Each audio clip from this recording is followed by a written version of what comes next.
দেখতে এবার বসন্ত পঞ্চমী এসে উপস্থিত হয়েছে। শ্রীধাম বৃন্দাবনে 40 দিন পর্যন্তই এই রং খেলা হয়। এক এক দিন এক এক গ্রামে, এক এক দিন এক এক মন্দিরে এই রং খেলা হয়ে থাকে। তাই গতকালকে হইতেই শ্রীধাম বৃন্দাবনে রং খেলা আরম্ভ হয়েছে। আর আগামী মহাপ্রভুর আবির্ভাব তিথি পর্যন্তই রং খেলা হইবে। তারপরের দিন থেকে আর কেউ রং খেলবে না ব্রজে। ব্রজে রং খেলার নিয়ম হলো সরস্বতী পূজার 3 দিন থেকে আরম্ভ করে গৌর পূর্ণিমা পর্যন্ত। এই জন্য নরোত্তম দাস ঠাকুর মহাশয় আমাদেরকে একটা ইঙ্গিত দিয়েছেন যে ব্রজজনার যেই মত তাতে হোক অনুরোধ, বৃন্দাবনের যেই মত সেই মতে তোমরা চলো। বৃন্দাবনে কেউ মারা গেলে 45 দিনের আগে কেউ বৈষ্ণব সেবা করে না। আর আমাদের এই এলাকায় কেউ 12 দিনে, কেউ 13 দিনে, কেউ 14 দিনে, কেউ 15 দিনে করে ফেলে বৈষ্ণব সেবা। আর লোক খেতে যাচ্ছে, লোক খেতে যাচ্ছে, কিন্তু এটা উচিত নয়। কারণ সর্বশেষ সিদ্ধান্ত 45 দিন, বুঝেছেন? যাই হোক, ঠিক তেমনি ভাবে হোলি লীলাও কিন্তু আরম্ভ হয়। আমাদের মহাজন আরেকটা সিদ্ধান্ত দিয়ে গেছেন, এই যে গতকালকে সরস্বতী পূজা হলো, সরস্বতী পূজার দিন থেকে আরম্ভ করে গৌর পূর্ণিমা পর্যন্ত যত কীর্তন হইবে, কীর্তনের দধিদণ্ড ভাঙ্গার পরে হরি হরয়ে নম কৃষ্ণ এই গান গাওয়া যাবে না। এর আগে আপনারা হরি হরয়ে নম কৃষ্ণ জগবায় নম নাম সংকীর্তনের শেষ পদ দিয়েছেন, কিন্তু সরস্বতী পূজার দিন হইতে আরম্ভ করে গৌর পূর্ণিমা পর্যন্ত এই পদ বন্ধ থাকিবে, গাওয়া হইবে না। এটি মহাজনগণের সিদ্ধান্ত। তাহলে তার বিনিময়ে কি গান গাওয়া হইবে? তার পরবর্তীতে হোলির গান গাওয়া হইবে, বসন্ত রাগ অনুসারে গান গাওয়া হবে। আসুন আজকে ভগবান শ্রীকৃষ্ণের, রাধা গোবিন্দের সেই হোলি লীলার কথা আমরা আস্বাদন করব। রং নিয়ে আসো, ভাগবতী আগে রং দাও, গোবিন্দকে রং দাও, মৃদঙ্গ করতালে, তারপরে তুলসীকে, তারপরে সবার কপালে কপালে রং দিবা।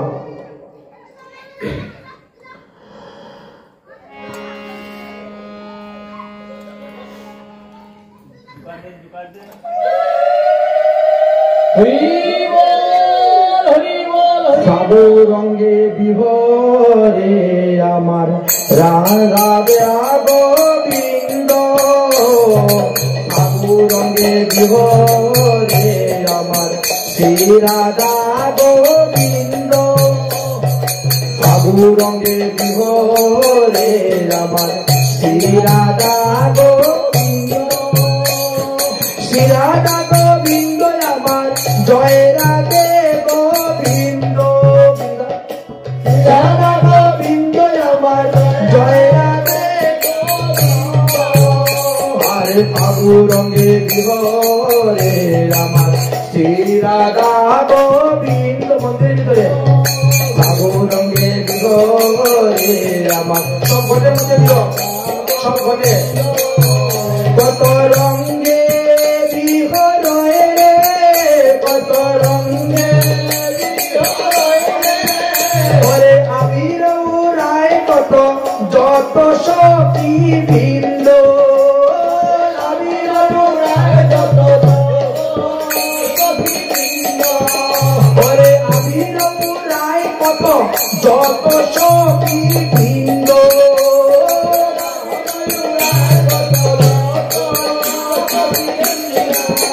আর সাবু রঙে বিহরে আমার শ্রী রাধা গোবিন্দ, সাবু রঙে বিহরে আমার শ্রী রাধা গোবিন্দ, ওই রাধা কুণ্ডের পথে পথে, ওই উমর নদের পথে পথে, আমি রায় দেখো কত সখী বৃন্দ,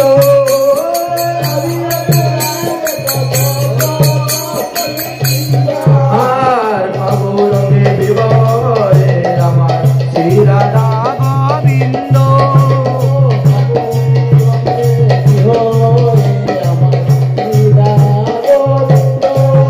কত রঙে বিবরে রে কত রঙে কত রঙে বিবরে রে কত রঙে होली लीला की हो होली है। आज होली खेले बोरे शाम तुम्हारा सोने एकला पाया रे शाम एनी तू बोले आज होली खेले बोरे होली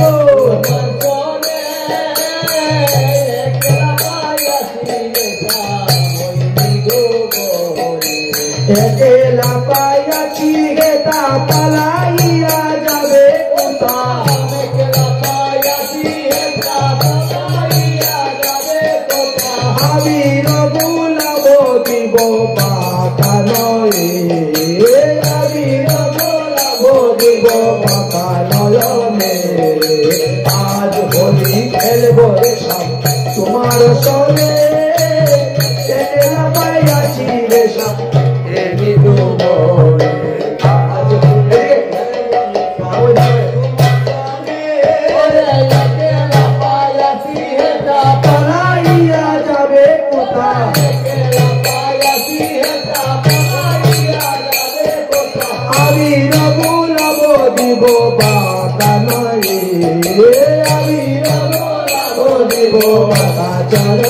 आज होली खेले बोले सब तुम्हारा सोने सेकंड पाया छी तुम्हारे जीजू बोले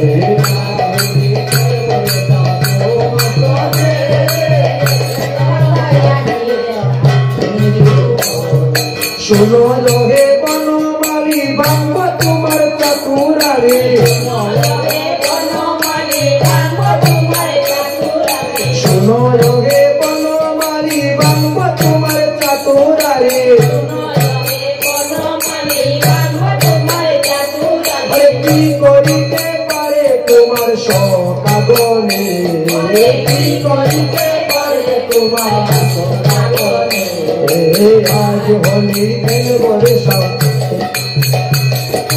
आज होली खेल बरसा तुम्हारा सोने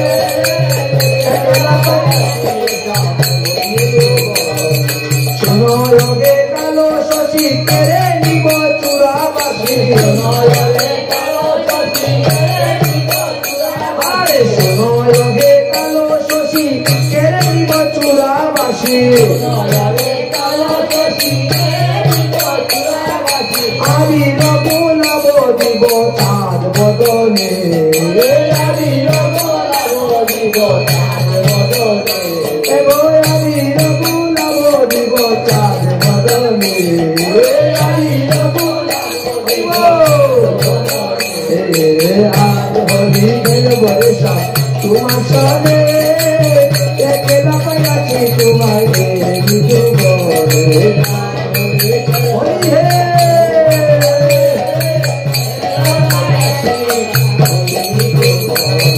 कुलमो बजाइया तुम्हार माताए घूमता दिया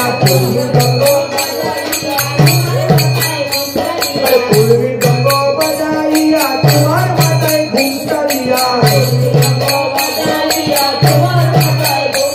अरे भालो करे नाचाइबो बृंदाबने भालो करे नाचाइबो बृंदाबने तुम्हारे भालो करे नाचाइबो बृंदाबने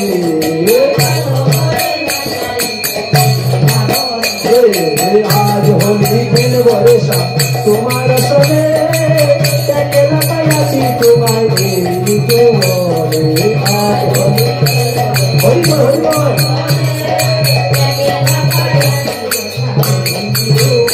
एगो नील साड़ी पराइबो मयूर पाके नचाइबो आज नील साड़ी पराइबो मयूर पाके नचाइबो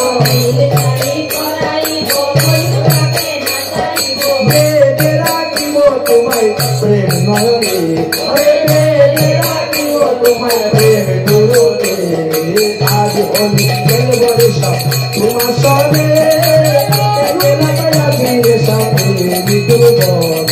আজ হলি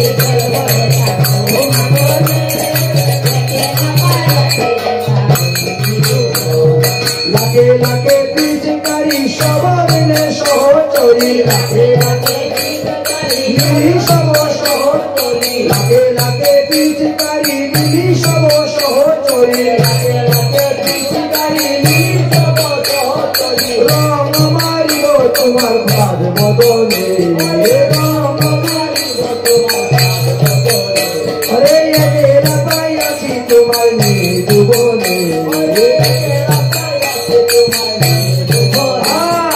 আজ হলি খেলবার সব তোমার সনে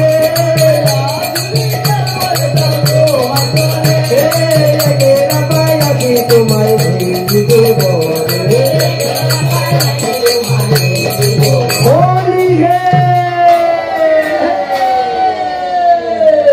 এইভাবে আনন্দ স্কন্দ ভগবান তাদের সঙ্গে হোলি লীলা খেললেন। দেখতে দেখতে ভগবান শ্রীকৃষ্ণের বয়স 11 বছর 7 মাস হয়ে গিয়েছে। এদিকে কংস এখন সর্বত্রকালী ভগবান শ্রীকৃষ্ণকে দেখতে পায়।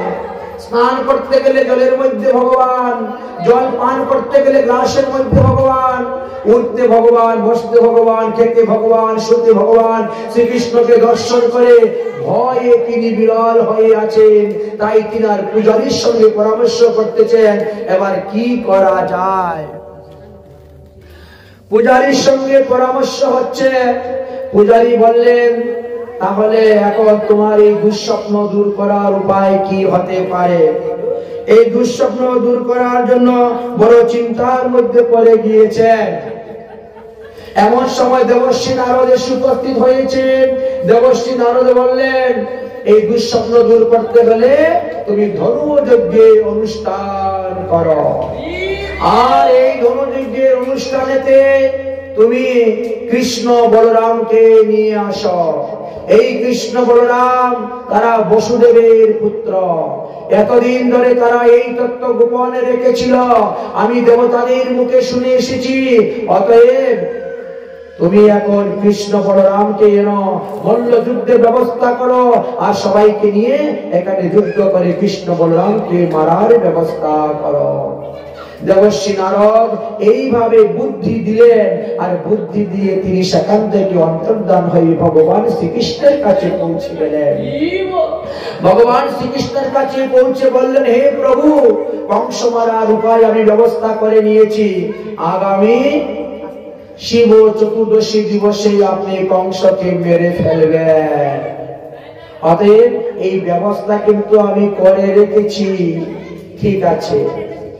এদিকে ভোজরাজ কংস নানা প্রকার চিন্তা করতে করতে তিনি এখন অক্কুর মহাশয়ের কাছে গিয়ে উপস্থিত হয়েছেন। অক্কুর মহাশয়, তুমি তো বৃষ্টি বংশের মন্ত্রী, তোমাকে সবাই বিশ্বাস করে, বসুদেব তোমাকে প্রচন্ড আদর করে, স্নেহ করে। অতএব তুমি এক কাজ করো, আমি একটি ধনুযজ্ঞ করব, আর সেই ধনুযজ্ঞের নিমন্ত্রণের ভার রইল তোমার উপরে। তুমি কি করবে? তুমি গিয়ে নন্দ বাবা, নন্দ যশোদা আদি সমস্ত গোকুলবাসীকে নিমন্ত্রণ দিবে। যেভাবেই হোক কৃষ্ণ বলরামকে তুমি এই রথের মধ্যে করে নিয়ে আসবে। আমি আমার স্বর্ণ রথ তোমাকে দিলাম।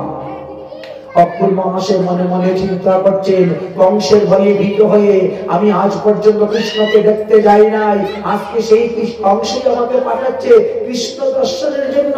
নিশ্চয়ই পূর্বজন্মের আমার কোনো সুফল ছিল, কর্মফল ভালো ছিল, নিশ্চয়ই পূর্বজন্মে আমি পুণ্য করেছিলাম, তাই আজকে কৃষ্ণ দর্শনেতে আমি যাচ্ছি। অক্কুর মহাশয় মনের আনন্দে রওনা হয়েছে আজ ভগবান শ্রীকৃষ্ণকে দর্শন করার জন্য। সন্ধ্যা সমাগম, আর এমন সময় অক্কুর মহাশয় গিয়ে উপস্থিত হয়েছে নন্দালয়ে। এদিকে ভগবান শ্রীকৃষ্ণ আর বলরাম তারা গোচারণ করে আস্তে আস্তে তারা বাড়ির দিকে ফিরছেন, উত্তর গুষ্টেতে ফিরছেন। তাই মহাজন বলছে, আজ গুষ্ট হইতে ফিরে আইলা গোপাল গুণমণি, গুষ্ট হইতে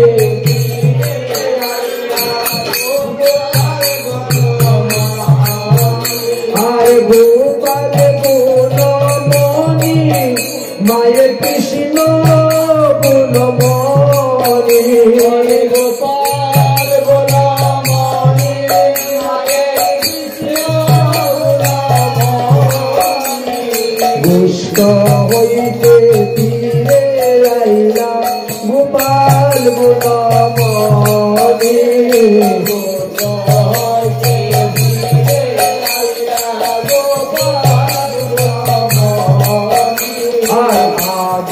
দেনু কাছে কানু দিকে চলি আইলা, কানু কাছে দেনু দিকে চলি আইলা, আগে দেনু কাছে কানু দিকে চলি আইলা,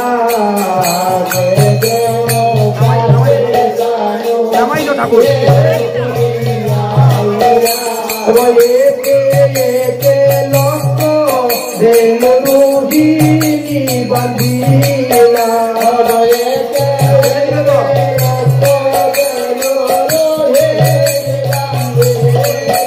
আর কানাই হস্তে চূড়া বাসি বলাই হস্তে দিয়া, হস্তে চূড়া বাসি বলাই হস্তে জননী প্রণাম করে ভূমিতে করিয়া,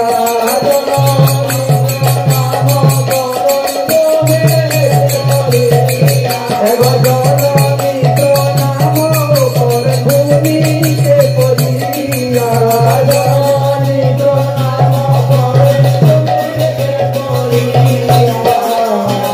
মা যশোদা বললেন, কানাই আজকে তোদের এক কাকাজি এসেছেন মথুরা থেকে। কি নাম গো? ওনার নাম হয়েছে অক্কুর মহাশয়, তিনি তোমাদের কাকাজি হন। চল চল বাবা, তাড়াতাড়ি চল, কাকাজিকে দর্শন করে। কৃষ্ণ বলরাম গিয়ে কাকাজিকে দর্শন করে কাকাজির পায়ে ধরে প্রণাম করছে।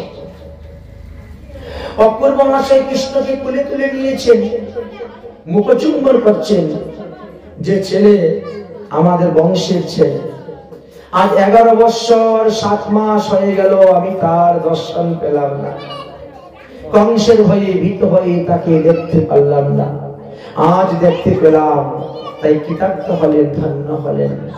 ভগবান শ্রীকৃষ্ণ বলছেন, কাকাজি কি মনে করে আপনার আগমন, আপনার আগমন হেতু কি? কাকাজি বলছেন, কৃষ্ণ বলরাম এই ভোজরাজ কংস না এক বিশাল বড় ধনুযজ্ঞ করবে, আর ধনুযজ্ঞতে মথুরা রাজধানীর যত প্রজা আছেন সকলকে নিমন্ত্রণ, বিরাট বড় মেলা হইবে, মল্লযুদ্ধ আদি ক্রিয়া খেলা হইবে, সব রকমের ব্যবস্থা আছে, তাই তোমাদেরকেও নিমন্ত্রণ দিয়েছে। কংস জানতে পেরেছে তোমরা দুইজন বসুদেবেরই পুত্র, বসুদেবের পুত্র তোমরা দুইজন, তাই বলছে মামা ভাগিনা যেখানে আপদ নাই সেখানে, অতএব আমার ভাগিনা দুইজনকে নিয়ে আসো এই যজ্ঞেতে। তাই কংস মহাশয় দেখেন তোমাদের জন্য স্বর্ণের রথ পাঠিয়েছেন, চলন এই রথে বসে কালকে সকালবেলা আমি তোমাদেরকে নিয়ে যাব মথুরা মন্ডলে, মথুরাতে নিয়ে যাব ভোজরাজ কংসের রাজধানীতে রাজভবনে, আর সেখানে গিয়ে তোমরা রাজ আদরে আদরিত হয়ে থাকবে, আর সেখানে গিয়ে তোমরা মল্ল যুদ্ধ দেখবে, সেখানে গিয়ে তোমরা মেলা দেখবে। সমস্ত ব্রজবাসীগণ মথুরাবাসীগণ তোমাদেরকে দর্শন করার জন্য তারা খুব লালায়িত, আর আজ 11 বৎসর 7 মাস গত হয়ে গেল, তারা তোমাদেরকে দর্শন করতে পারে নাই। কংসের ভয়ে ভীত হয়ে তারা আসতেও পারে না তোমাদেরকে দর্শন করার জন্য। তাই তোমরা গেলে খুব আনন্দ হবে। কৃষ্ণ বলরাম বলছেন, তাহলে আমরা কালকে সকালে ঘুমের থেকে উঠেই রওনা হয়ে যাব, আর দুপুরে গিয়ে মথুরাতে খাওয়া দাওয়া করব, মামার বাড়িতেই ব্যবস্থা করা হবে। হ্যাঁ, তাই তাই তাই মামার বাড়ি যাই বলে না। মামার বাড়ি ভারী মজা, কিলচর নাই ওখানে, উল্টা কিন্তু ওখানে মামা কিন্তু চানুর মুষ্টিকাদি বড় বড় মল্লবীরকে বসিয়ে রেখে দিয়েছে মারার জন্য। এত আর আমাদের মামার মতো না, ইনি কংস মামা। তো আছে জগতে এখনো কংস মামা আছেন, এখনো শকুনি মামা রয়ে গেছে। ভগবান এক কংসকে মেরেছে, আরো কত কংস রয়েছে। হ্যাঁ, এক শকুনি কুরুক্ষেত্রে যুদ্ধে মারা গেল, আরো কত শকুনি রয়ে গেছে। এখনো ভাগনাদের সম্পত্তি আত্মসাৎ করার মতো মামা অনেক রয়ে গিয়েছে। এই জন্য শাস্ত্রে বলছে বাবা, হ্যাঁ, এই যে দুষ্ট মামা, দুষ্ট মামা।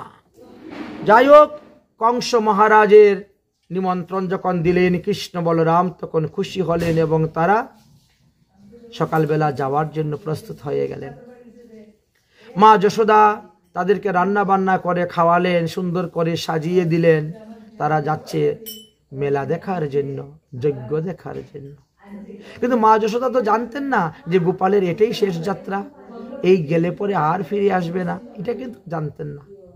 এমন কেউই বুঝতে পারে নাই। তবে কিছুটা মনের মধ্যে ধাক্কা লেগেছিল যারা কৃষ্ণকে প্রতিরূপে ভালোবাসতেন, মধুর রসে যারা ভজন করতেন, তাদের মনে ধাক্কা লেগেছিল। কারণ আমরা তো গ্রামের মেয়ে, আর মথুরা তো শহর, শহরের মেয়েরা কিন্তু বড় চতুর, বড় চালাক। তারা এত চতুর, এত চালাক, 1 মিনিটের মধ্যে গ্রামের ছেলেদেরকে বশ করে নিতে পারে, দুটো মুচকি হাসি মেরেই বশ করে দিবে। তাই তাদের মনে ভয় ছিল, কৃষ্ণ যখন মথুরায় যাবে, মথুরায় সুন্দর সুন্দর নারীগণ যদি তাকে ভুলিয়ে রেখে দেয়, তাদের প্রেম প্রীতি ভালোবাসাতে সে যদি তাদের বশ হয়ে যায়, তাহলে তো সে আর কখনো এই গ্রামে ফিরে আসবে না। এই জন্য তাদের মনে একটা ভয় ছিল। আর ভয়ের কারণেই তারা কি করেছে, তারা সবাই রাস্তার মধ্যে এসে অবরোধ, রাস্তার মধ্যে এসে তারা দাঁড়িয়ে আছে। ভগবান শ্রীকৃষ্ণ আর বলরাম রথের মধ্যে উঠেছেন, অক্ষুর রথ চালিয়ে নিয়ে যাবেন। এদিকে নন্দ বাবা বলিষ্ঠ বলিষ্ঠ সৈন্যদেরকে নিয়ে তিনি আর একটি রথ নিয়ে যাচ্ছেন। কারণ যদি কংস কোনো রকম উৎপাত করে, যদি কংস কৃষ্ণের উপরে কোনো আক্রমণ করার ব্যবস্থা করে, তাহলে আমরাও যাতে তার একটা প্রতিক্রিয়া করতে পারি।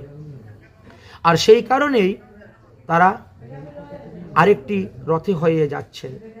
ভগবান শ্রীকৃষ্ণ রওনা হয়েছেন, আর ব্রজগোপীগণ যারা অন্তরঙ্গ প্রিয়সী ছিলেন, তারা সবাই তখন কি করলেন, তারা তখন রাস্তার মধ্যে এসে দাঁড়িয়ে গেছে।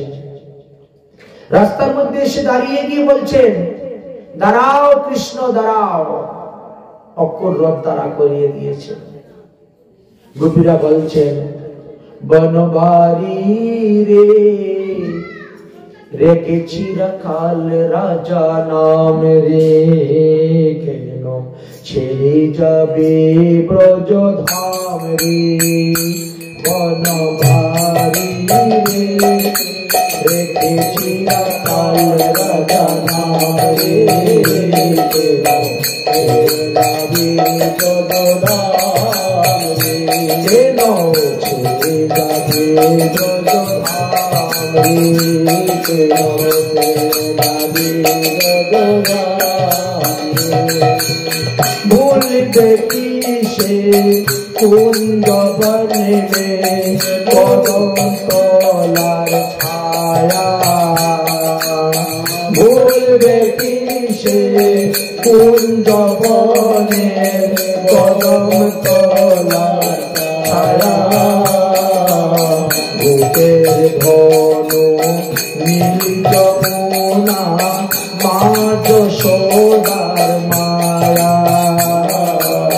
ভূতের ধনু নীল যমুনা মা যশোদার মায়া। কৃষ্ণ বলছেন গোপীগণ আমি তো আজকে যাব আর কালকে ধনুযজ্ঞ দর্শন করে আগামী পরশু দিন তো ফিরে চলেই আসবো, অতএব আমি তো 3 দিনের জন্য যাচ্ছি, তোমরা আমার রাস্তা ছেড়ে দাও। গোপীরা যেমন নয়নে নয়নে কৃষ্ণের সঙ্গে কথা বলছেন, কৃষ্ণ তুমি মথুরায় গেলে তো আসবে না, 11 বছর 7 মাস পরে যারা তোমাকে পেয়েছে তারা কি এত সহজে তোমাকে ছেড়ে দেবে? কৃষ্ণ বলছে আমি না তোমাদেরকে ভালোবাসি, তোমাদের ছাড়া তো আমি এক মুহূর্ত থাকতে পারবো না, তথাপিও রাজার আদেশ, এই জন্য আমি যাচ্ছি। সত্যি করে বলছি গো গোপীগণ, আমি কিন্তু পরশু দিন ফিরে আসবো, রাস্তা ছেড়ে দাও। গোপীরা বলছে ঠিক আছে, আমরা কিন্তু এখানেই বসে রইলাম, পরশু দিন তুমি আসলে পরে না তোমার সঙ্গে একসঙ্গে আমরা বাড়িতে যাব।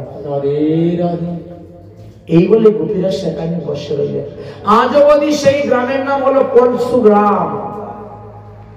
যখন গোবর্ধন থেকে আপনারা বর্ষানায় রওনা হবেন, গোবর্ধন থেকে বর্ষানায় রওনা হওয়ার পরে রেল লাইনের ফাটক পার হওয়ার পরে নিমগাঁও পড়বে, আর নিমগাঁওয়ের পরে পড়বে এই পরশু গ্রাম। কখনো পারলে একবার নামবেন 2 মিনিটের জন্য, সেই স্থানটা দেখবেন।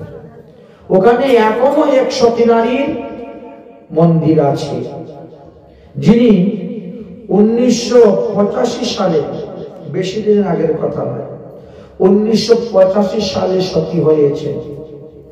স্বামী মারা যাওয়ার পরে স্বামীকে কোলে নিয়ে তিনি বসেছেন, চিতার আগুন ধু ধু করে উঠেছে, উনি একটুকু কান্না চিৎকার করেন, শরীরে কোনো জ্বালাযন্ত্র নেই। স্বামীর শরীর ভস্ম হওয়ার সঙ্গে সঙ্গে তিনার শরীর ভস্ম হয়েছে, কিন্তু তিনার চুলগুলো একটাও পুড়ে নেই। আচ্ছা বলেন তো, সবার আগে তো আমাদের মাথা চুল পুড়ে যায় না, চুল এত হালকা বস্তু। আর উনি যখন দাহ সংস্কার হলেন, চিতাতে হলেন, তখন তার চুলগুলো তামার তারের মতো লাল বর্ণ হয়ে গেল, যেন একটা তামার তারকে আগুন দিলে যেরকম লাল হয় সেই রকম ভাবে। তাই বলবেন ড্রাইভারকে যে পরশু গ্রামে সতীর মন্দিরে আমাকে নিয়ে যাও। এই স্থানে কিন্তু সতীরা মানে ব্রজগোপীরা ভগবান শ্রীকৃষ্ণকে আটকিয়েছিলেন, বলছিলেন আমরা কিন্তু এখানেই থেকে গেলাম, তুমি আসলে তোমার সঙ্গে আমরা বাড়িতে যাব। তাই সেই গ্রামের নাম পরশু। ব্রজগোপীরা এখনো একটি গান গান ব্রজগুলিতে, শ্যাম गोकुल छोड़ के मथुरा मत जाना, गोकुल छोड़ के मथुरा मत जाना, गोकुल छोड़ के मथुरा मत जाना, गोकुल छोड़ के मथुरा मत जाना।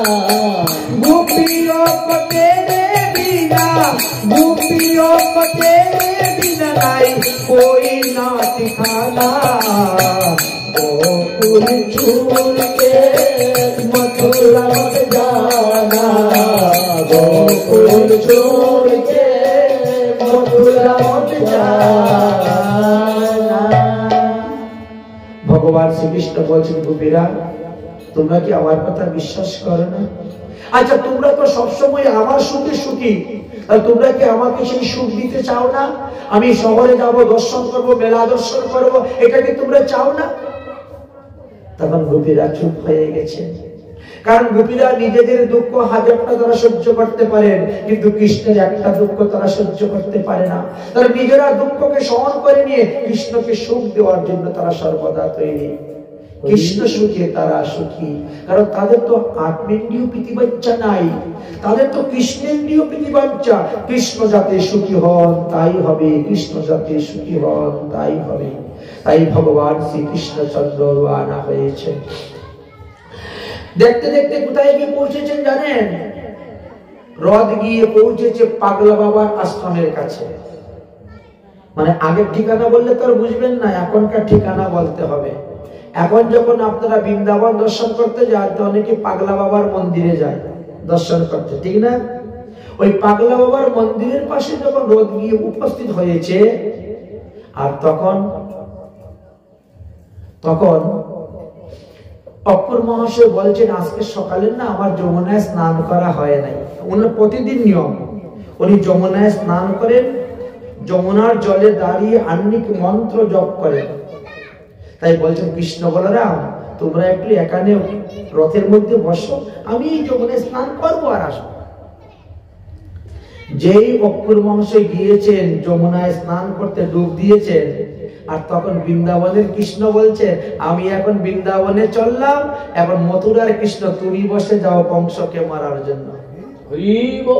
জানেন আমাদের গোস্বামীগণের সিদ্ধান্ত, ভগবান শ্রীকৃষ্ণচন্দ্র রাধারানীর কাছে প্রতিজ্ঞাবদ্ধ, বৃন্দাবনং পরিত্যজ্যং এক পদম ন গচ্ছামি, আমি বৃন্দাবন ধাম ত্যাগ করে কোথাও এক পাও যাব না। তাই নন্দনন্দন শ্রীকৃষ্ণ, যশোদানন্দন শ্রীকৃষ্ণ, ব্রজেন্দ্রনন্দন শ্রীকৃষ্ণ, তিনি কখনো মথুরায় যান নাই কংসকে মারার জন্য, তিনি কখনো দ্বারকায় যান নাই 16,108টা বিয়ে করার জন্য, রাজত্ব করার জন্য।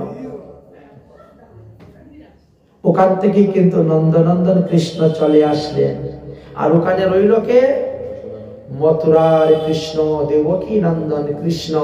আর তিনি আবার এদিকে অপূর মহাশয় এত বড় ভক্ত, তিনি যখন যমুনার জলে স্নান ডুব দিয়েছে, তখন দেখেন রথ সহ কৃষ্ণ বলরাম যমুনার জলের মধ্যে।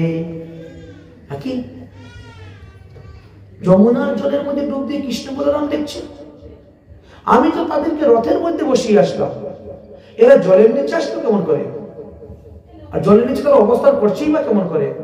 এমনি দৌড়ে চলে গেছে, দৌড়ে গিয়ে চলে গিয়ে উকি মেরে দেখতেছেন যমুনার তীরে কৃষ্ণ বলরাম আছে কিনা রথের। দেখেন রথ আছে, কৃষ্ণ বলরাম আছে। ভগবান শ্রীকৃষ্ণ বলেন, কি হলো কাকাজি, স্নান হয়ে গেছে? না না বাবা, আরেকটু দেরি আছে, যাও তাড়াতাড়ি স্নান করে আসো, ডুব তো হয়ে যাচ্ছে। আবার ডুব দিচ্ছেন, আবার দেখছেন, আবার ডুব দিচ্ছেন, আবার দেখছেন। শেষে দেখেন মৎস্য কুর্ম বরাহ নৃসিংহ বামন রাম পরশুরাম আদি সমস্ত 10 অবতার। তখন এই অক্কুর মুনির মাথা ঘুরল। অক্কুর চিন্তা করছে, কাকে রক্ষা করার জন্য আমি এত বড় বড় সৈন্য, বলিষ্ঠ বলিষ্ঠ সৈন্য, এত সেনাপতি, এত যুদ্ধার ব্যবস্থা করেছিলাম, আর সে থেকে নিজেই আমাদের রক্ষক। সেই দিন তিনি বুঝতে পারলেন কৃষ্ণ কোন সাধারণ মনুষ্য নন, তিনি স্বয়ং ভগবান। নরলীলা করার জন্য মনুষ্য তনু ধারণ করে এসেছেন। ওখান থেকে নাম জপ করতে করতে কাঁপতে কাঁপতে কাঁপতে কাঁপতে আসে ভগবান শ্রীকৃষ্ণের চরণ তলে পড়ছেন। একই কাকাজি, আপনি আমাদেরকে প্রণাম করছেন কেন? কথাটা গোপাল রেখে বললেন, বাবা তোরা আজকে আমার বাড়িতে গিয়ে বিশ্রাম করবি, আমার বাড়িতে গিয়ে প্রসাদ পাবি, আর কালকে তোরা ধনুযজ্ঞ দেখতে যাবি। ভগবান শ্রীকৃষ্ণ বলেন, কাকাজি এখন তোমার বাড়ি যাব না, আগে ধনুযজ্ঞ দর্শন করব, ধনু ভাঙবো, কংসকে মারবো, তারপরে তোমার বাড়ি খেতে যাব। আমার মা বাবা সব বন্দী আছে না কারাগারে, আমি যদি তাদেরকে উদ্ধার না করি তাহলে আমার পিতৃঋণ মাতৃঋণ থেকে মুক্ত হতে পারবো না। আমার মতো ছেলে থাকা সত্ত্বেও যার মা বাবা কারাগারে বন্দী থাকে, তাহলে কি অবস্থা? অতএব কাকাজি শীঘ্রই চলো, শীঘ্রই চলো, মথুরার উপবনে রথ নিয়ে চলো, আমার বাবা নন্দ অপেক্ষা করতেছেন আমার জন্য। উপবনে এসে উপস্থিত হলেন নন্দ মহারাজ। বলছে, কিরে এত দেরি কেন রে আসতে? বস বস, খাওয়া দাওয়া সেরে নে। নন্দ মহারাজ তো আগেই চলে এসেছেন বলিষ্ঠ বলিষ্ঠ সৈন্যদেরকে নিয়ে, আর এসে এখানে রান্না বান্না খাওয়া দাওয়ার ব্যবস্থা করছে। যদি কোনো কারণে কংস কৃষ্ণের উপর কোনো আক্রমণ করে, আমরা ঝাঁপিয়ে পড়ব, আমরা আমার প্রাণ দিয়ে কৃষ্ণকে রক্ষা করব। এই দিন ভগবান শ্রীকৃষ্ণ দধিযুক্ত এক মুষ্টি অন্ন খেয়ে বলছেন, বাবা আমরা তো গ্রামের ছেলে, কোনদিন শহর দেখি নেই, আজকে শহর দেখতে এসেছি, একটু অনুমতি দাও না, একটু শহরটা ঘুরে আসি। ভগবান শ্রীকৃষ্ণের সঙ্গে অনেক সখারা গিয়েছেন, সবাই যখন অনুরোধ করছে, নন্দ বাবা না করতে পারলেন না। তোরা রাস্তা চিনে আসতে পারবি তো? হ্যাঁ রাস্তা চিনে আসতে পারবো, চিন্তা নেই। তো কে তোদেরকে রাস্তা চিনিয়ে দিবে? তখন আসছেন উদ্ধব। উদ্ধব এসে উপস্থিত। আমি তো মথুরায় থাকি, মথুরার সমস্ত রাস্তা অলিগলি সব জানি, অতএব আমি রাস্তা চিনিয়ে দিব, আমি তাদেরকে সব ঘুরিয়ে নিয়ে আসবো। মথুরাতে ভগবান শ্রীকৃষ্ণ যাবেন, এই কথাটা না এক সপ্তাহ আগে থেকে সবার জানা হয়ে গেছে। আর এই জন্য প্রতিটা বাড়ির সামনে কলা গাছ দুটা করে রোপণ, দুটা ঘটস্থাপন, আলপনা আর কলা পাতা, আম পাতা, ফুল দিয়ে বনমালা তৈরি করে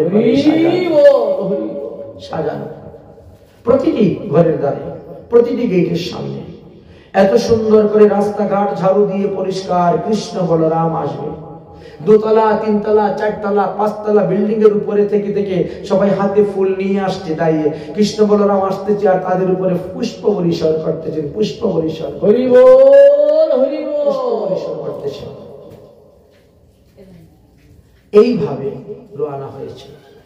মথুরার রমণীগণ কৃষ্ণকে দর্শন করে তারা আত্মহারা হয়ে গেছে। সবাই কৃষ্ণকে চায়, সবাই কৃষ্ণকে চায়। ভগবান শ্রীকৃষ্ণ বলছে, দেখ দেখ শহরের লোকেরা কি সুন্দর পরিধেয় পরিধান পোশাক, তাদের কি সুন্দর কথাবার্তা চলাফেরা ব্যবহার, আর আমরা গ্রামের মানুষ গামছা একটা পরি, গামছা একটা কোমরে বেঁধে দিলাম, বাস হয়ে গেল, এর থেকে আর বেশি কিছু। শহরের মানুষের সঙ্গে শহরের মানুষের মতো চলতে হবে, কিন্তু এত ভালো ভালো দামি পোশাকগুলো আমরা কোথায় পাবো? হঠাৎ দেখে এক ধূপা যাচ্ছে, ধূপা গাধার পিঠের মধ্যে করে কতগুলো কাপড় নিয়ে যাচ্ছে। ও ধূপা ভাই, ও রজক ভাই, রজক রজক দাঁড়িয়ে, কি হলো? এই তোমার মধ্যে কি আছে? বলে কাপড় আছে, তো দেও না, আমাদের কটা কাপড় দেও না, আমরা একটু পরবো। এই দুষ্ট ছেলে, জানিস এটা কার কাপড়? এটা কংস মহারাজের কাপড়। এর সোনার জরি দ্বারা কত সুন্দর এমব্রয়ডারি করে তৈরি করা হয়েছে, ওগুলো তোকে দেওয়া হবে, বহু মূল্য দামের বস্তু, তোকে দিলে তো আমার চাকরি চলে যাবে। তোরা গ্রামের ছেলে পেলে তোরা কি বুঝিস রে এর মাহাত্ম্য? ভগবান শ্রীকৃষ্ণ বললেন, রজক ভাই তুমি যদি আমাকে একখানা বস্ত্র দাও না, ওই বস্ত্রের মধ্যে যতগুলি সুতা আছে তত বছর কিন্তু তুমি নিত্য গোলকধামে বাস করতে পারবে। ভগবানকে বস্ত্র দানের কি মহিমা! এই জন্য যে কোনো মঠ মন্দিরে গিয়ে কি করবেন? ভগবানের জন্য বস্ত্র নিয়ে বস্ত্র দান করবেন। ওই বস্ত্রের মধ্যে যতগুলি সুতা থাকবে তত হাজার বৎসর আপনি নিত্য ধামে বাস করতে পারবেন। এটাই ছিল সেই মহিমা। কিন্তু ওই রজক কিন্তু বস্ত্র দিল না কৃষ্ণকে, বরং আরো উচ্চবাচ্য কথা বলল। এত উচ্চবাচ্য কথা বললে তিরস্কার করতে শুরু করলো। ভগবান শ্রীকৃষ্ণ তখন এত ক্রোধ এসেছিল, আর একটা চাপটা ঘাত যখন মেরেছেন গালের মধ্যে, এমনি দেহ থেকে মুন্ডটা ঘষে পড়ে গেছে। কত দূরে চটটা মেরেছেন চিন্তা করেন তো। আমরা কাউকে মারলে নাহলে পাচার বলে ডাক করে যায়, কিন্তু দেহ থেকে তো মাথাটা পড়ে না। কিন্তু ভগবান শ্রীকৃষ্ণ যখন মেরেছেন তখন তার দেহ থেকে মাথাটা ছিঁড়ে পড়ে গিয়েছে, মুন্ডটা। অন্যান্য সব না ভয়ে পালিয়ে চলে গিয়েছে, অন্যান্য সব ভয়ে পালিয়ে চলে গেছে। বলছে ধর ধর ধর, যত কাপড় আছে সব বের করে সবাই পরে নাও। পরীক্ষিত মহারাজ জিজ্ঞাসা করলেন, এই রজকের কিন্তু অপরাধ নেই, কি অপরাধ করেছে রজক? আরেকজনের কাপড় চেয়েছে, দেয় নাই বলে, তাই বলে তার মাথাটা কেটে ফেলে দিলেন, এটা কেমন করে হলো? তিনি ধর্ম স্থাপক ভগবান হয়ে এরকম একটা কাজ করতে পারলেন? ধর্ম বিরোধী কাজ করতে পারলেন? তখন বলছে, আরে না, শুনো, এই যে রজক না, এই রজক কিন্তু ওই ত্রেতা যুগে রামচন্দ্রের রাজ আমলের সময়ও সে তাই ছিল রজক, বুঝেছেন? এই সীতার বনবাস করিয়েছিল। এই রজকের স্ত্রী একদিন গিয়েছে তার বাপের বাড়ি। বাপের বাড়ি থেকে ঘুরে আসতে কি হয়েছে, রাস্তার মধ্যে প্রচন্ড ঝড় বৃষ্টি হয়ে গেছে। সন্ধ্যার পরে যখন নৌকা পার হয়ে তিনি যাবেন তখন আবার ঝড় বৃষ্টি। তাই নৌকার মাঝি বলছিল যে তুমি আজকে আমার বাড়িতে থাকো, কালকে সকালে পার করে দিব, তুমি তোমার বাড়িতে চলে যাবা। সেই রমণী পরের দিন তো গেল বাড়ি। তখন তার স্বামী জিজ্ঞেস করে, তুই তো কালকে আসার কথা ছিল, তুই আজকে আসলি কেন? বলে, কালকে তো বেরিয়েছিলাম আসার জন্য, কিন্তু রাস্তায় ঝড় বৃষ্টির কারণে আসতে পারে নাই, তারপরে রাত্রে এক মাঝির বাড়িতে ছিলাম। কি, তুই মাঝির বাড়িতে ছিলে? তুই অসতী, তুই দুশ্চরিত্র, তুই কলঙ্কিনী, আমি তোকে নিয়ে ঘর করবো না, যা কর। অনুনয় বিনয় করে পায়ে পড়লেন, কিন্তু সে রাজি হলো না। আমি কি রামচন্দ্র নাকি রাবণের ঘরে যার বউ এতদিন ছিল তাকে নিয়ে ঘর করে? চিন্তা করতে পারছেন? আমি কি রাম নাকি যার বউ রাবণের ঘরে এতদিন থাকা সত্ত্বেও তাকে নিয়ে ঘর করে? আমি সে রাম নয়। ত্যাগ করে দিলেন। তখন ওই মহিলা গিয়েছিলেন ভগবান রামচন্দ্রের কাছে বিচার দেওয়ার জন্য, কিন্তু ভগবান এত ব্যস্ত ছিলেন তখন কাজেতে। প্রহরী বলল, ইনি এখন বিশেষ রাজকার্যে ব্যস্ত আছেন, এখন দেখা করা যাবে না, পরে আপনার সঙ্গে আপনি দেখা করবেন। কিন্তু পরে তো আর তার সময় রইল না, সমাসে মনের দুঃখে জলের মধ্যে ঝাঁপ দিয়ে আত্মহত্যা করেছে। এই হলো সেই রজক। তাই পূর্বজন্মের ক্রুরটা তো ভগবানের রয়েছে। বেটা তোর কারণেই আমার বউ সীতাকে বনবাসে পাঠাতে হয়েছে, 5 মাসের গর্ভবতীকে। এই ক্রুদেতে দিয়েছিলেন চর, আর সেই চরেতে মাথা পেটে পড়ে পোশাক পরিধান করে রওনা হয়েছে। ভগবান শ্রীকৃষ্ণ বললেন, এত সুন্দর পোশাক পেলাম রে, এইবার যদি একটা ফুলের মালা পাই না, খুব দারুণ লাগবে আমাদের। হঠাৎ দেখেন একটা ফুলের মালার দোকান আছে। ও দোকানদার ভাই, আমাদেরকে কিছু ফুল দাও না, আমাদের কিছু মালা দাও না, আমরা একটা মালা পাবো। তোমরা কে? আমি বসুদেবের পুত্র কৃষ্ণ।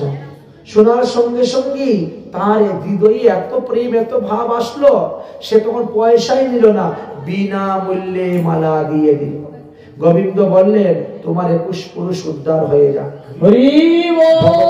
পুষ্পদানের এমনই মহিমা। এবার বলছেন, দেখ পোশাক পেলাম, মালাও পেলাম, এইবার যদি একটু চন্দন পাওয়া যায় কপালের মধ্যে, তাহলে তো আমাদের শোনায় এবার একটা আনন্দ হবে না? কিন্তু চন্দন পাবো কোথায়? কৃষ্ণ বলছেন, দাঁড়া দাঁড়া, এই আমার নাকের মধ্যে চন্দনের ঘ্রাণ আসতেছে রে, মনে হয় কোনো মহিলা চন্দন নিয়ে যাচ্ছে। কে আসছে? চল, চন্দনের ঘ্রাণ সঙ্গে সঙ্গে ওই দিকে যাবো।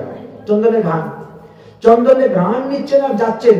দেখেন এক বুড়া, এক বুড়ি লাঠি বর দিয়ে দিয়ে তিনি আস্তে আস্তে আস্তে আস্তে যাচ্ছেন, লাঠি বর দিয়ে দিয়ে, হাতের মধ্যে চন্দনের কোটর। ভগবান শ্রীকৃষ্ণ বলছেন, ও সুন্দরী, সুন্দরী, ও সুন্দরী, দাঁড়াও দাঁড়াও। বুড়ি তো আর দাঁড়ায় না, বুড়ি তো বুড়ির মতো চলে যাচ্ছে, বুঝেছেন? বুড়ি তো দাঁড়াচ্ছে না। কৃষ্ণ দৌড়ে গিয়ে ধরেছেন ঝাপটে। কি গো সুন্দরী, তোমার এতক্ষণ ধরে আমি ডাকতেছি, তুমি শুনতে পাচ্ছ না? বুড়ি বলে, আমাকে তো সুন্দরী বলে ডাকে না, আমার নাম তো সুন্দরী নয়। তোমার নাম কি? আমার নাম হলো কুবজা, কুজু বুড়ি। আমাকে দেখলে পরে সব বালকরা, ছেলে মেয়েরা হই হই রইডি করে, এই কুজু বুড়ি, ওই কুজু বুড়ি, পরিহাস করে, উপহাস করে। আর তুমি আমাকে সুন্দরী বলে ডাকছো? চোখে জল এসে গেছে। দেখেছেন ভগবান কিরকম সম্মান দিয়েছে। তখন বলছে, তোমার হাতের চন্দন নিয়ে কোথায় যাচ্ছ গো? বলে, ভোজরাজ কংসের সর্বাঙ্গে আমি চন্দন লেপন করে দেই, এটাই আমার চাকরি। ভোজরাজ কংসকে আর চন্দন পরাতে হবে না, এই চন্দন আমাদেরকে দেও, আমাদেরকে দেও, সবাইকে দেও। কে তুমি বাবা? আমি বসুদেবের পুত্র শ্রীকৃষ্ণ। ইনি আমার বড় ভাই দাউ ভাইয়া বলরাম। এই যে শ্রীদাম, সুদাম, দাম, বসুদাম, কৃষ্ণ, মধুমঙ্গল, সুবল সবাইকে পরিচয় করিয়ে দিচ্ছে। আহা হা হা। বুড়ি তখন বলছে, চন্দন যে তোমাদেরকে পরাবো, যদি কংস শুনতে পায় তো বিপদ আছে। আরে কংস চিন্তা করিয়ে না তো, কংস তো কালকেই মরে যাবে। কংসকে কালকেই আমি মারবো, চিন্তা করিও না। এই চন্দন পরাও আমাদেরকে, কংস থেকে তোমার কোনো চিন্তা ভয় নেই। মনের আনন্দে কংস এই চন্দন গুলা পরিয়ে দিলেন কৃষ্ণ বলরাম তাদের সখাদেরকে। ভগবান শ্রীকৃষ্ণ বললেন, আহা হা, আমাদেরকে চন্দন পরিয়েছে, তো তার একটু উপকার করা দরকার, তার একটু উপকার করা দরকার। কি উপকার করবেন? তখন কুবজার 2টা চরণ ভগবানের 2 চরণ দিয়ে চেপে ধরেছেন।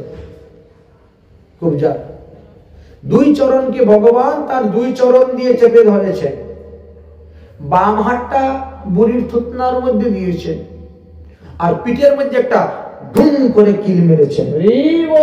এমনি কুবজা একদম সোজা হয়ে গেছে।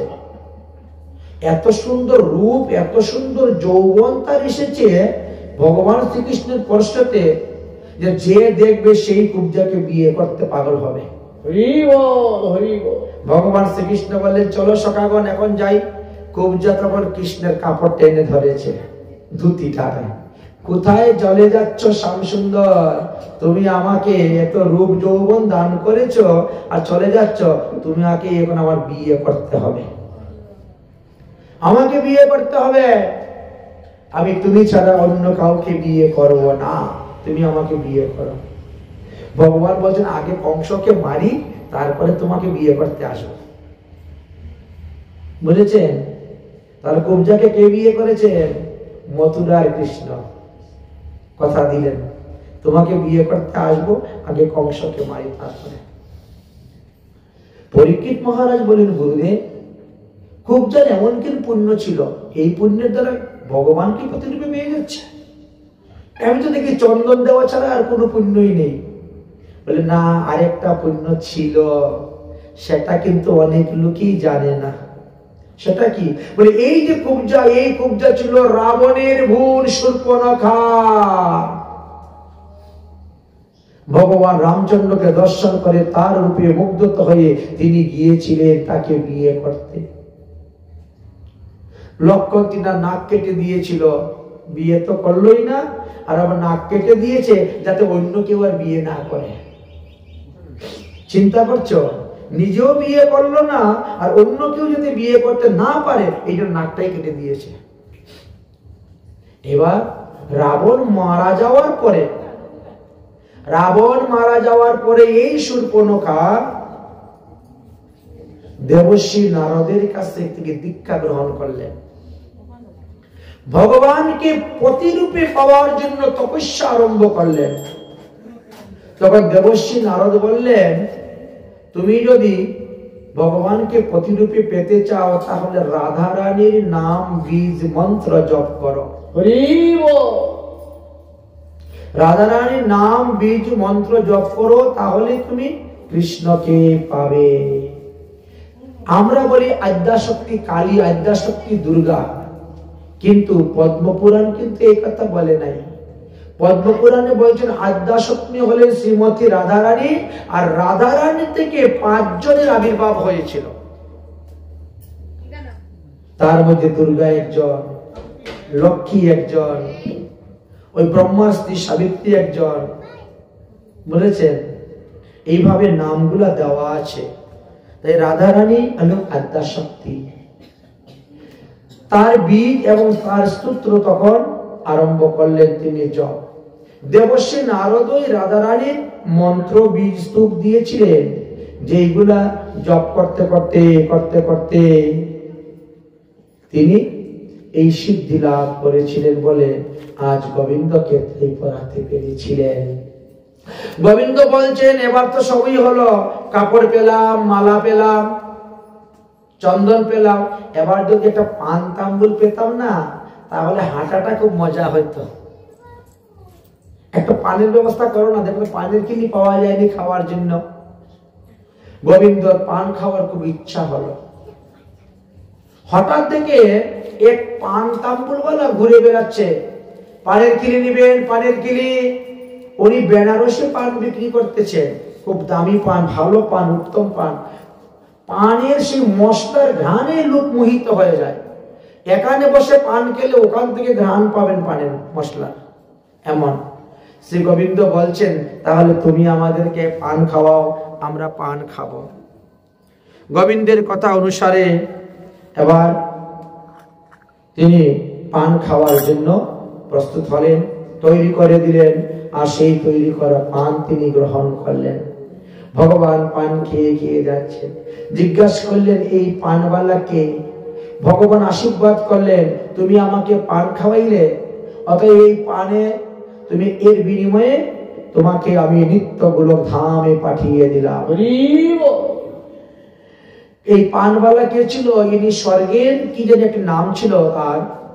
তো ইনি একবার ওই দেবরাজ ইন্দ্রকে পান দিতে গিয়ে ওর মধ্যে চুল পড়ে গিয়েছিল, আর এই কারণে দেবরাজ ইন্দ্র অভিসম্পাদ দিয়েছিলেন, আর অভিসম্পাদের কারণে তিনি স্বর্গ হইতে মর্ত্যলোকে এসে জন্মগ্রহণ করেছিলেন। তথাপিও তার এই পানের ব্যবসাটাই ছিল। আজ গোবিন্দকে পান দান করাতে সমস্ত অপরাধ থেকে মুক্ত হয়ে তিনি নিত্যধাম প্রাপ্ত হয়ে গেলেন। তাই ভগবানকে পান দিলে কোনো দোষ নেই। ভগবানকে পান সুপারি দান করা যায়, পানের খিলি দান করা যায়, এবং ভগবানের প্রসাদ রূপে যদি সেই পানও কেউ খায় সেতেও কোনো দোষের কারণ নেই। কারণ আমরা আমাদের গৌড়ীয় বৈষ্ণব সম্প্রদায়ের মধ্যে শ্যামানন্দ প্রভুর শিষ্য রসিকানন্দের জীবনীতে পেয়েছি, বুঝেছেন? ওনার জীবনীতে পাওয়া গিয়েছিল। এইভাবে অনেক ভক্তদের জীবনীতে, শ্রীনিবাস আচার্য প্রভুর ভক্তের জীবনীতে পাওয়া গিয়েছে। তিনি শ্রীমতী রাধারানী যমুনায় জলবিহার করতে গিয়ে রাধারানীর কানের দুল পড়ে গিয়েছিল। তো খুঁজতে খুঁজতে পাচ্ছেন না। তখন রসিকানন্দ প্রভু কি করছেন, তিনি লীলাস্মরণ করতে বসেছেন। তো লীলাস্মরণের মাধ্যমে দেখতে পাচ্ছেন রাধারানী খুঁজতেছেন। রাধারানী সেটা খোঁজার জন্য তিনি নিজে স্বয়ং চলে গেলেন সূক্ষ্ম দেহে, গিয়ে একটা পদ্ম ফলের পত্রের নিচে থেকে সেটা বের করে রাধারানীকে দিয়েছিলেন। রাধারানী এতে সন্তুষ্ট হয়ে কি করেছেন, তাকে তখন তিনি চর্বিত তাম্বুল দিয়ে দিয়েছেন। রাধারানীর মুখের চর্বিত তাম্বুল, ওটা প্রথমে গোবিন্দ খেয়েছেন। গোবিন্দ খেয়ে তিনার চর্বিত তাম্বুল রাধারানীকে দিয়েছেন, আর রাধারানীর চর্বিত তাম্বুল এবার তাকে দিয়েছেন। আর তিনি সেই তাম্বুল মুখে নিয়ে এসে উপস্থিত হয়েছেন। চিন্তা করতে পারছেন? সেই তম্বুল, চারটিখানি কথা নয়। এই তম্বুল, তার প্রতি তম্বুল খেতে খেতে অভ্যাস হয়ে গেছে, ভালোবাসেন। একদিন তিনার গুরুদেব বললেন, এই একাদশী দিনে তম্বুল খাওয়া নিষিদ্ধ। অন্যদিন তাম্বুল খাচ্ছিস খা, কিন্তু একাদশী দিনে খাবি না, কারণ একাদশী দিন ব্রতের দিন। তাই যারা পান, বিড়ি, সিগারেট, গুটখা, তামাকু, চা ইত্যাদি নেশা করে থাকেন, তারা কিন্তু একাদশী দিনে ওই সমস্ত নেশাটা করবেন না। আপনি পান খান, কিন্তু পানে যেন আপনাকে না খায়। যদি একাদশী দিনে করেন তাহলে কিন্তু একাদশী ব্রত নষ্ট হয়ে যাবে। একাদশী দিবসে একাদশ ইন্দ্রিয়কে সংযম রেখে একাদশী ব্রত করতে হয়। এই জন্য এই নেশাযুক্ত জিনিসকে খাওয়া নিষেধ করে দিয়েছেন। যাই হোক, শ্রী গোবিন্দ পান তাম্বুল খেয়ে চিবিয়ে যাচ্ছেন রাস্তা দিয়ে, আর সবাই কি করতেছে, গোবিন্দের উপরে পুষ্প বর্ষণ করতেছে। সবাই আনন্দে গান করতেছে, নৃত্য করতেছেন। গোবিন্দ কিছু দূর যাওয়ার পরে দেখেন এক বৃদ্ধ পুরুষ লোক বসে আছেন। তিনি বসে বসে ফস্সি হুক্কা খাচ্ছেন। আগেরকার দিনে হুক্কার ব্যবহার ছিল বেশি, ফস্সি হুক্কা। সেই ফস্সি হুক্কাটা তিনি খাচ্ছেন। তো কৃষ্ণ কাছে গিয়ে বসেছেন, বসে বলছেন, দাদু এই কংসের ধর্মযজ্ঞটা কোথায় হয়? বৃদ্ধ বলছেন, এই রাস্তা দিয়ে গেলে পরে দেখবে একটা বড় ঘর আছে, ওই ঘরের ভিতরে একটা ধনুষ রাখা আছে, এটার নাম হলো হরধনু। এই হরধনুর পূজা হবে, আর ওই হরধনু যেদিন ভাঙবে সেদিন কংসের মৃত্যু। হরি বল, হরি বল। এই জন্য ওখানে বড় বড় বলিষ্ঠ সৈন্যরা পাহারা দেয়, খবরদার বাবা ওখানে তোমরা যেও না, যাকে তাকে ওখানে ঢুকতে দেয় না। আর ভগবান তো হলেন মায়াধীশ, তিনার বৈষ্ণবী মায়ের কাছে তো সবই পরাজয়। ভগবান তখন তিনার বৈষ্ণবী মায়া প্রকাশ করলেন, আর সকাদেরকে নিয়ে হই হই রই রই করতে করতে একেবারে ধর্মযজ্ঞ গৃহে প্রবেশ করলেন। তারা মনে করছে ছোট ছোট বালক, আচ্ছা আসতে আসুক, দেখে যাক। কিন্তু এই ছোট বালকের মধ্যে যে সারা বিশ্ব ব্রহ্মাণ্ডের শক্তি, সেটা তো আর বুঝতে পারে নাই। ভগবান শ্রীকৃষ্ণ ধনুষযজ্ঞ দেখতেছেন, পূজা দেখতেছেন, সব দেখতে দেখতে কৃষ্ণ ধনুষের একদিকে গিয়েছে, বলরামকে ইঙ্গিত দিয়েছে তুই যা আরেকদিকে। দুইজন দুই দিকে, দুইজনে চোখের ইশারা দিয়েছেন, ঠাস করে ধনুষ তুলে ভেঙে দিয়েছে। যেই ধনুষ ভেঙে দিয়েছেন, ধর ধর ধর, মার মার মার, এই দুই বালক কোথার থেকে আসলো, ধনুষ ভেঙে দিল।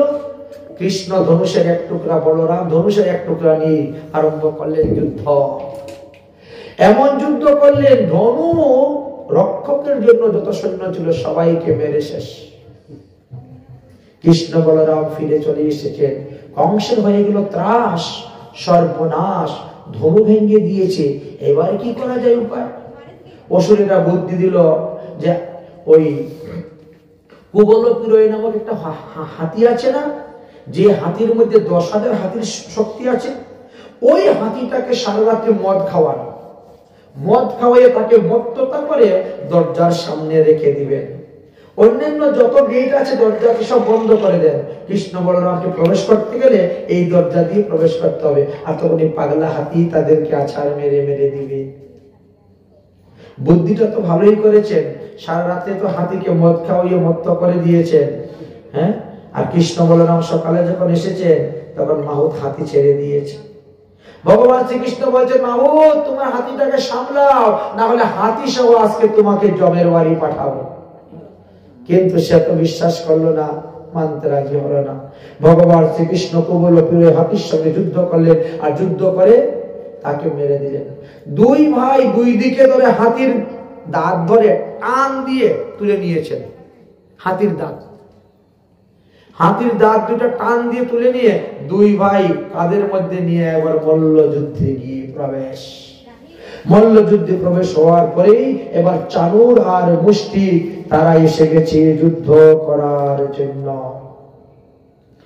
অবতীর্ণাংশেন বসুদেব ভীষিণা।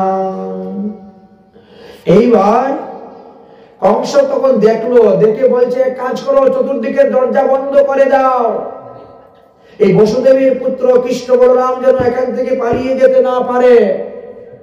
দুষ্ট নন্দকে এখনই বধ করো, বসুদেবকে বধ করো, দেবকীকে বধ করো। চতুর্দিকে দরজা বন্ধ করে দিয়েছে, আর পালিয়ে যাওয়ার উপায় নেই। একসঙ্গে বহু সৈন্য এসে আক্রমণ করেছেন কৃষ্ণ বলরামকে মারার জন্য। ভগবান শ্রীকৃষ্ণ চানুরকে বধ করলেন, আর বলরাম মুষ্টিককে বধ করলেন, আর তারপরে তার আরো অসংখ্য পুত্রগণ তারা আসলো যুদ্ধ করার জন্য। যুদ্ধ করার জন্য যখন আসলেন তখন যুদ্ধ শুরু হলো, আর একে একে সমস্ত সৈন্যকে বধ করতে শুরু করছেন। কংস চিৎকার করে বলছেন, নিরসরাতাম দুর্বৃত্তানাম বসুদেব আত্মজং পরাহা ধনং রহতং গোপানাং নন্দং বুদ্ধিতং বুদ্ধতি। তোমরা সবাই মিলিয়ে এই বসুদেবের আত্মজ বসুদেবের পুত্র কৃষ্ণকে বধ করো, না হলে এখান থেকে তাকে বিতাড়িত করে দাও। বসুদেব দেবকীকে বধ করো, তোমরা নন্দকে বধ করো দুর্মতি। বলে কংস দৌড়ে ঘরের ভিতরে ঢুকে গেছে। ঘরের ভিতরে গিয়ে দরজা বন্ধ করে দিয়েছে, আর তো ঘর থেকে বেরোয় না। ভগবান শ্রীকৃষ্ণ বলেন, মধুমঙ্গল, তুমি ওই দিওয়ালটা টপকিয়ে গিয়ে দরজাটা খুলে দাও, তারপরে আমি দেখে নিব কংস মামাকে। দেখেছেন মথুরা চতুর্দিকে কত উঁচা দিওয়াল, প্রাচীর গুলা না হলো 12 ফুট, 10-12 ফুট, একতলার উপরে বেশি উঁচু। মধুমঙ্গল বলছে, ভাই আমি তো 1 লাফ দিলে 5 ফুট পর্যন্ত যেতে পারি, পার হয়ে 5 ফুট, কিন্তু 10 ফুট লম্বা দিওয়াল আমি পার হয়ে গিয়ে দরজা খুলবো কেমন করে? ভগবান শ্রীকৃষ্ণ তখন দৌড় মেরে এসে 1 লাফ দিলেন। 1 লাফে গিয়ে একদম কংসের মঞ্চের সামনে গিয়ে কংস ঢাল তরোয়াল বের করে একেবারে যুদ্ধ করতে শুরু করে দিল। যুদ্ধ করতে করতে করতে করতে কংসকে নিরস্ত্র করলেন, আর নিরস্ত্র করে ভগবান শ্রীকৃষ্ণ কংসের বক্ষের মধ্যে বসেছেন। বিশ্বম্বর মূর্তি ধারণ করে, দেখ আমার বাবার বক্ষে যে তুই পাথর চাপা দিয়েছিস, আমার মার বক্ষে যে পাথর চাপা দিয়েছিস, আমার মা বাবা কত কষ্ট পেয়েছে, এটা তুই একবার বুঝ। বসে গেলেন বক্ষের মধ্যে। তারপরে আস্তে আস্তে বাম হাত দিয়ে তার গলাটা চেপে ধরলেন, আর ডাইন হাত দিয়ে এমন মুষ্টাঘাত করলেন কংস গেল মরে। বলো কংস মর্দন ভগবান কি জয়। ভগবান কংসকে বধ করলেন। কেউ কেউ বলেন যে ভগবান শ্রীকৃষ্ণ ফাল্গুন মাসের কৃষ্ণ চতুর্দশীতে অর্থাৎ শিব চতুর্দশীতে কংসকে বধ করেছিলেন, এই কথা কেউ কেউ বলিয়া থাকেন। যাই হোক, এরপরে কংসের যে 8 ভাই তারা এসে যুদ্ধ করলো, তাদেরকে বধ করলেন। আর বধ করার পরে ভগবান শ্রীকৃষ্ণ নন্দ বাবাকে বললেন, বাবা আপনি এখন বাড়িতে ফিরে যান সবাইকে নিয়ে, আমি কয়েকদিন পরে বাড়িতে যাব। এই বলে নন্দ বাবাকে বিদায় দিয়ে দিলেন। বসুল দেবীকে কংস কারাগার থেকে মুক্ত করলেন, উগ্রসেনকে কংসের কারাগার থেকে মুক্ত করলেন। তখন উগ্রসেন বলেন, কৃষ্ণ তুমি হবে আজ থেকে মথুরার রাজা, তোমাকে আমরা রাজগদ্দিতে বসি অভিষেক করব। ভগবান শ্রীকৃষ্ণ বলেন, বিষ্ণু বিষ্ণু, আমি কখনো রাজা হব না, রাজা হওয়ার আমার কোনো স্বাদ নাই মনে। তার মধ্যে আমার বংশের মধ্যে অভিসম্পাদ দেওয়া আছে। মহারাজ যদু যজাতি তিনার পুত্র যদুকে অভিসম্পাদ দিয়েছিলেন, তোর বংশের কেউ কোনোদিন রাজা হতে পারবে না, রাজগদ্দিতে বসতে পারবে না। আমি তো সেই যদু বংশে জন্মগ্রহণ করেছি, অতএব আমি রাজা হব না, রাজগদ্দিতে বসবো না। আপনি রাজগদ্দিতে বসেন, আমি বাকি কাজ সব চালিয়ে নিব, যত কিছু কাজ আছে সব আমি চালিয়ে নিব, আপনি বসুন। তাই উগ্রসেন পুতুলের মতন সেই রাজগদ্দিতে বসলেন।